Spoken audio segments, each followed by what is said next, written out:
ini saya akan menjelaskan tentang modus-modus kejahatan di bidang IT atau cybercrime.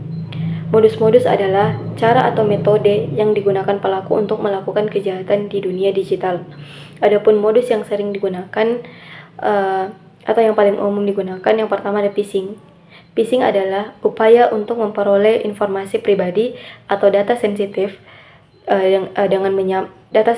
dengan menyamar sebagai identitas terpercaya melalui komunikasi elektronik seperti email ataupun pesan palsu. Adapun contohnya, menipu korban agar memberikan data pribadi seperti akun, password maupun OTP. Yang kedua itu biasanya melalui email, WhatsApp ataupun website tiruan. Yang kedua ada hacking.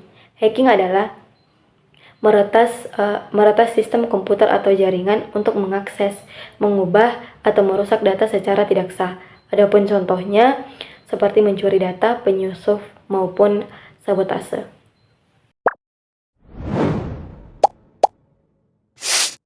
Modus-modus kejahatan di bidang IT yang ketiga yaitu ada ransomware.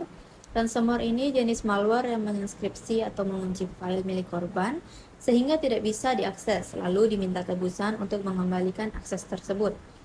Cara kerjanya, pelaku masuk ke perangkat melalui email, situs berbahaya, dan file yang diunduh. Setelah aktif, malware menginskripsi file penting dan menampilkan pesan permintaan tebusan. Dampaknya, file tidak bisa dibuka tanpa kunci deskripsi. Yang kedua, kerugian finansial jika membayar tebusan atau memperbaiki sistem. Pencegahannya, rutin melakukan backup data, jangan klik tautan atau email mencurigakan. Gunakan antivirus dan selalu update sistem operasi.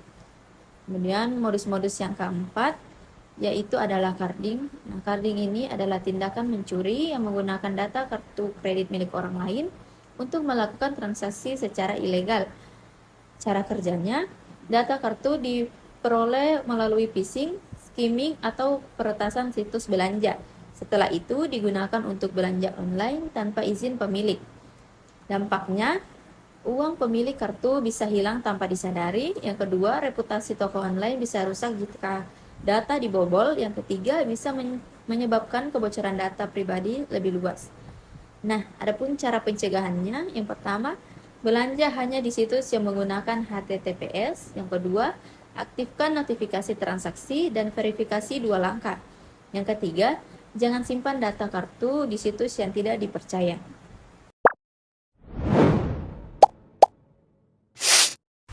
Baiklah, selanjutnya materinya masih modus-modus kejahatan di bidang IT, yaitu ada scrimming dan social engineering. Ini adalah sejenis kejahatan cyber yang memanfaatkan kelemahan psikologis manusia, bukan kelemahan sistem teknologi. Pelaku berpura-pura menjadi orang terpercaya untuk mendapatkan informasi rahasia atau uang dari korban. Contohnya seperti petugas bank yang mengaku dari CS Bank dan meminta OTP atau PIN dengan alasan verifikasi. Selanjutnya, keluarga atau teman yang menggunakan akun WA atau FB yang dibajak atau berpura-pura sebagai kerabat. Selanjutnya ada pihak perusahaan atau HRD yang menawarkan kerja palsu lalu meminta biaya pendaftaran. Nah, modus kejahatan selanjutnya yaitu ada defacing, yaitu tindakan ilegal yang mengubah tampilan sebuah situs website oleh peretas atau hacker. Biasanya untuk menyampaikan pesan protes yang menunjukkan bahwa situs tersebut tidak aman. Contohnya, pelaku mencari celah keamanan website seperti password admin yang lemah, server tidak update, dan lain sebagainya. Setelah berhasil masuk, mereka mengganti tampilan halaman utama dengan pesan seperti contoh, "Your site is not secure."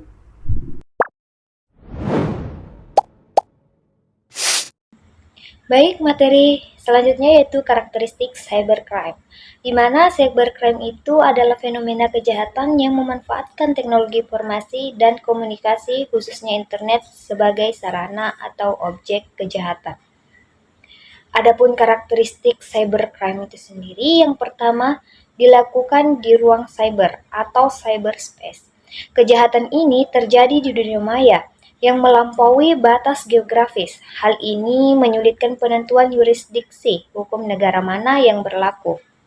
Seringkali melibatkan pelaku dari berbagai negara. Yang kedua, sulit dideteksi dan dilacak.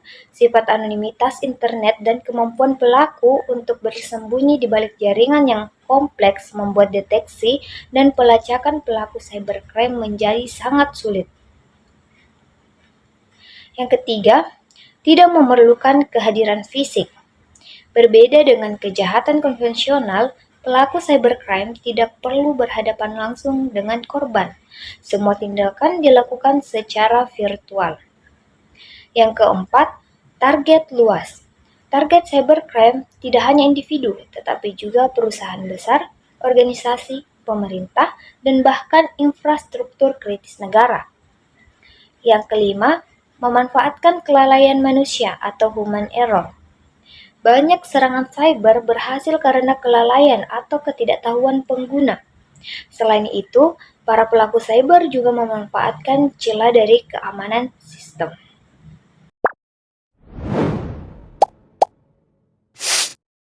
Baiklah, di sini saya akan menjelaskan tentang tren cybercrime.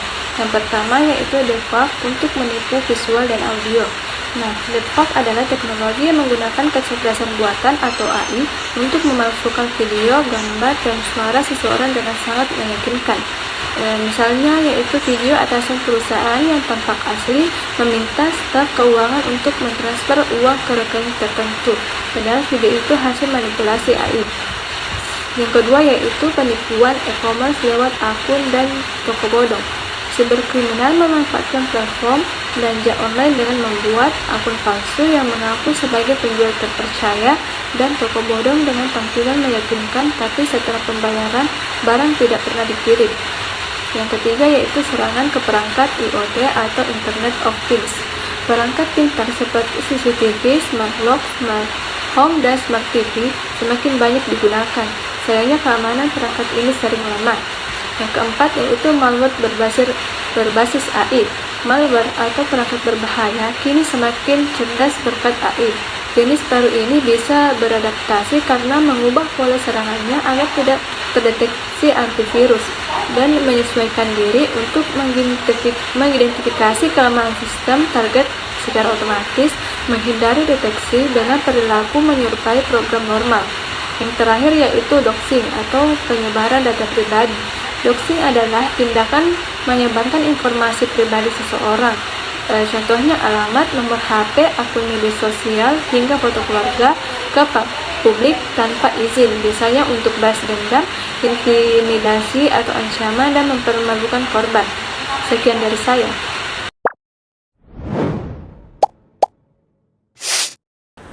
Adapun tantangan, hambatan, dan solusi cybercrime. Yang pertama, kurangnya literasi digital masyarakat. Banyak masyarakat belum paham pentingnya menjaga privasi dan keamanan data pribadi seperti menggunakan password kuat atau tidak sembarang klik tautan. Akibatnya, mereka mudah menjadi korban phishing, penipuan, atau peretasan. Solusinya, edukasi digital sejak dini, kampanye literasi cyber melalui sekolah, media, dan komunitas. Yang kedua, keterbatasan hukum dan penegakan. Undang-undang ITE masih memiliki celah, terutama dalam menjangkau jenis-jenis kejahatan cyber terbaru. Penegak hukum juga sering belum memiliki keahlian teknis yang cukup. Solusinya, revisi undang-undang yang lebih adaptif terhadap perkembangan teknologi, pelatihan penegak hukum soal kejahatan digital.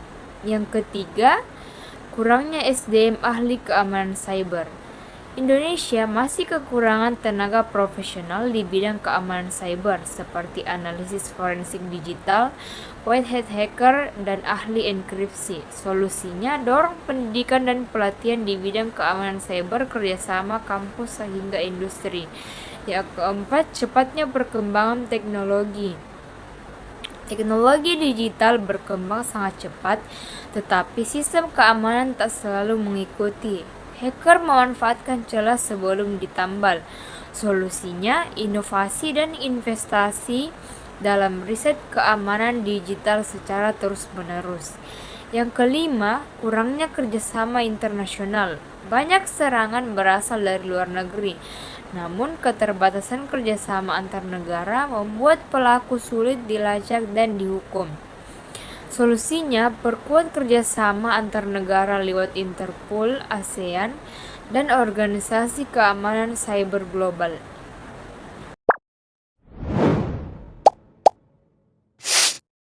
Jadi, solusi untuk menghadapi cybercrime itu memerlukan pendekatan yang menyeluruh dan berkesinambungan.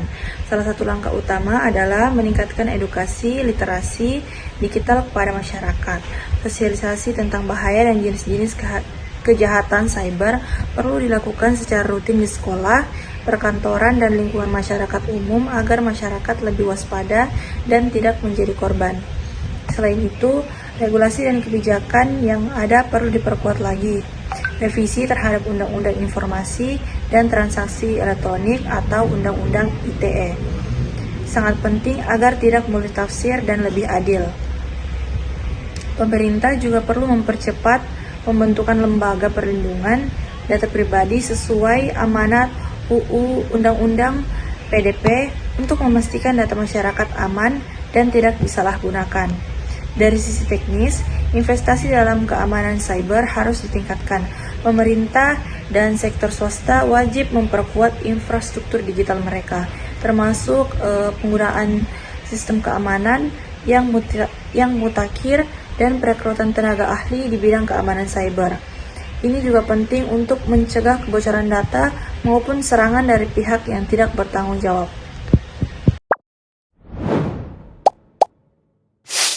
Serangan ransomware ke Pusat Data Nasional 2024. Pada Juni 2024, Indonesia dikejutkan dengan serangan ransomware berskala besar yang melumpuhkan Pusat Data Nasional PDN. Peretas menggunakan varian ransomware baru bernama Brainshipper untuk menembus sistem keamanan PDN. Serangan dimulai pada 17 Juni dengan mematikan Windows Defender. Alhasil, ransomware mampu menjalankan aksinya dengan mulus di server PDN. Pada tanggal 20 Juni, serangan baru disadari setelah layanan imigrasi di bandara mengalami down. Tak lama, gangguan meluas ke berbagai layanan publik online. 4 hari setelahnya, pemerintah mengonfirmasi jenis ransomware yang menyerang. Pada hari itu pula, pelaku minta tebusan 8 juta dolar AS. Menariknya, pada saat gangguan makin besar, pelaku justru meminta kepada masyarakat Indonesia atas kekacauan yang terjadi. Mereka juga memberikan kunci untuk membuka data-data PDN.